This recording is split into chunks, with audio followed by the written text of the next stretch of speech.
Hi, everybody. I'm author Evie Rhodes, and it's good to see you again today. We're here again to talk about my national plea and call to action to save our remaining sons, and also breaking the cycle of black male death. Many of you, I want to first of all thank you all for the tremendous support on the first Facebook Live segment that I did in regards to this situation, and the support was just phenomenal. So many of you chimed in and just commented and viewed the video, and just it was just a lot of love and support there. So I want to thank you guys for that. I have something today. I want to share a few comments with you from when I had done an issue regarding breaking the cycle of black male death on Facebook, and some of the comments that came in, I want to share that with you. But also, what I'd like to do is, I had written a letter called An Ode to the Cycle of Black Male Death.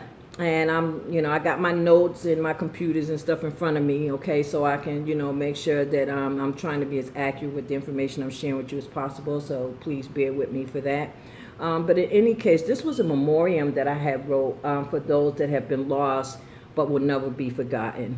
And so I'd like to share that with you. It is an original piece that I wrote particularly for the situation and for all of those mothers and sons that have been lost, and all of the people who care about that issue.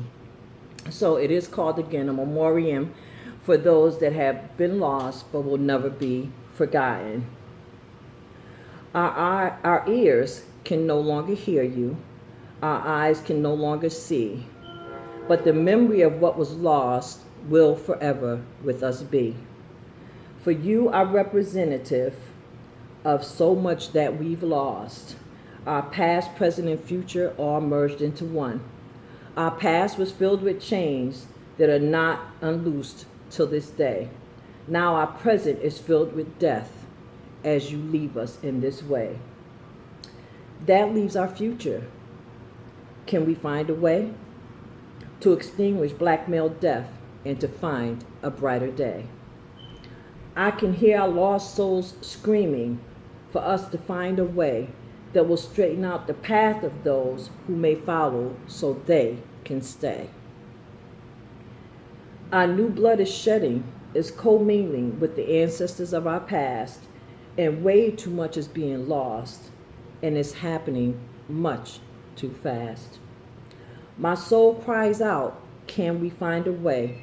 My soul cries out, no more bloodshed in this way.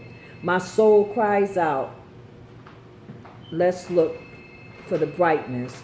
Build a shining star. Don't let our lights extinguish before making it too far. My soul cries out, no more blood spilled. My soul cries out, not another killed. My soul cries out, my heart reaches for another way. My soul cries out, my spirit prays for a brand new day. My soul cries out as we hunger to change the way. Please let not our light be extinguished. A memoriam for those that have been lost. And, in regards to that, the blacks in America, it's been a long, hard road. And so we've come from what I referenced in that piece, from dealing with the chains and the slavery and the abuse, to now losing our children who are our present and will be our future. And if the lights of our future are being extinguished, then, you have to think about, where does that put us? How can we break this cycle of black male death? How can we save our remaining sons and not let so many of them be victims of this? So in regards to the cycle of breaking the cycle of black male death, I wanted to say, there are just different people who have weighed in on this, and I just want to share a few of the comments with you.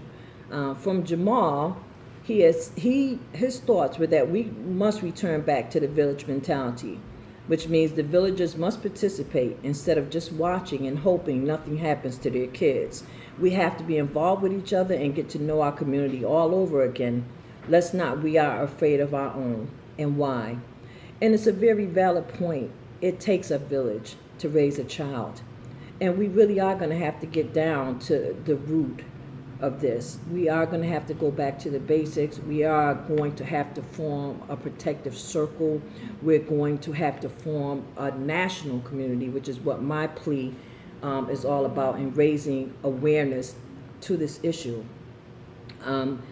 I just personally don't want to hear mothers who are writing into me and saying that it's like my child's death means nothing. No one's talking about it. I don't hear about it. They can't find who did it. No one knows what's going on. I have no answers. I just sit in my house alone. No one understands. It's just, it's too much. And when something gets to be too much, it means that we have to take action. And the time to take action is now, because these are our babies. And these babies are our future. They deserve to be protected. And if that means that nationally we all have to come together and we have to join hands and we have to do that, then that's what we have to do. At this point, I want to ask you to please remember, in regards to all the people who are supporting the initiative that I'm doing with this, that I need you to go to my website at www.evierhodes.com, EVIERHODES.com, and I need you to join the conversation, which simply means leaving your name and your email address so that you can be kept abreast of the things that are going on, so that when we have things, we get to the point where things are going to be participatory, that you're able to participate, that your voice is able to be heard, that you can send me information that needs to be shared. You can send me pictures of your children and, what has gone on. Lots of people are sharing with me their particular losses, what happened, how those children were lost, and what has happened. As a community and as a village, we have to be one. My son has to be yours, and your son has to be mine. My daughter has to be yours, and your daughter has to be mine. We have to change our mindsets as one in order to begin to even look at a situation that is this harsh. Because I don't believe any race in America would sit back and just watch their children, in whatever respect is happening, being lost, and their lives being lost to violence, however it may be coming, and just sit on the sidelines as though it's one of those things. It is not one of those things. These are lives that are important. These are lives that matter. These are lives that need to be nurtured. These are lives that shouldn't be lost. We should not be burying our sons. Our sons should be burying us. They should be able to grow up to be men, to be productive members of society, and to participate and to raise their own children, all of which I've said before. So again, in this initiative, this is just something that I wanted to share with you, that I wanted to remind you about. There's another comment that I had, and it came in from Anthony, who said, change oneself and you change the world.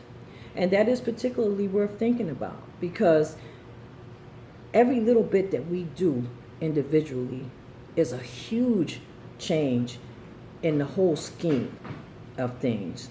And we have to remember that. If we change one thing about ourselves that is positive, we do one thing better today than what we did tomorrow, we take one more step forward, then this is, you got to know the power of that.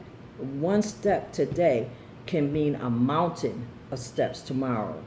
And so we need to be mindful of that.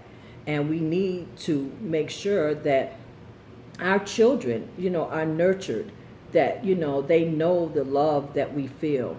And we've got to start when they're very young, keeping them active and coming up with positive, positive opportunities and positive activities and things like that to keep them involved with. We're going to have to be angels to our children and angels to each other's children. We just can't continue to have the blood of our sons running in the street. It's day after day. Every day you're waking up to another part of the country. It's like they're expiring at an alarming rate. I can't get this word out of my mind, expired. It just keeps coming in my mind, whether I want it to be there or not, that our children are expiring. We must save our remaining sons. We must get behind the initiative of breaking the cycle of black male death. We must do everything that we can to break this cycle, because this cycle is not good. It's really bad. It's causing a lot of pain. It's fracturing our families. It's fracturing our hearts. It's fracturing our souls. Many of you don't see when the cameras are not on, or when we're not in front of people, the tears and the pain and the breakdowns and the heartaches and the stress and the anger and the frustration over losing a child to a violent death. It's an unimaginable feeling, and I don't want any mother to feel alone in this country about that, or feel like they don't have anywhere to go. You send me a letter, you can write me, email me, I don't care what you need to do.